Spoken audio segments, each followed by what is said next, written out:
నమస్తే దోస్తులు, టైం అయితే ఏమైతుంది. నేను మా దోస్తులు అయితే బాలాపూర్కి అయితే పోత ఇంటి పక్కన ఉన్న గణేష్ దర్శనం కూడా అయిపోయింది. ఈ వినాయకుని లొకేషన్ వచ్చేసి చంపాపేట సాయిబాబా టెంపుల్ పక్కన ఉంది. గుడి కంటే దేవుని హైటే ఎక్కువ ఉంది. ఇక మెల్లగా సంతోషనగర్ నుంచి బాలాపూర్ కి స్టార్ట్ అయిపోయినాం. ఎంట్రింగ్ అయితే ఏకదాం ఉంది మా.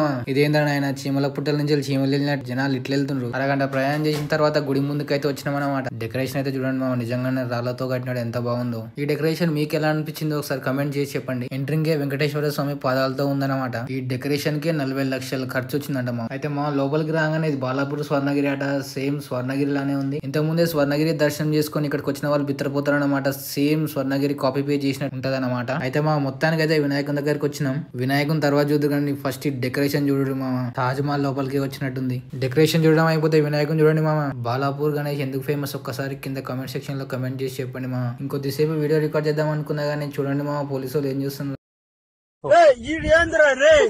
అయితే మా మొత్తానికి అయితే బాలాపూర్ గణేష్ దర్శనం అయిపోయింది. అయితే పక్కనే ఉన్న చెరువులో గణేష్ నిమజ్జనాలు జరుగుతున్నాయని నేను మా ఫ్రెండ్స్ అయితే పోయినాం అనమాట. అయితే క్రేన్ లో మన వినాయకులను పెట్టుకుని మెల్లిమెల్లిగా చెరువులోకి అయితే తీసుకెళ్తున్నారు అనమాట.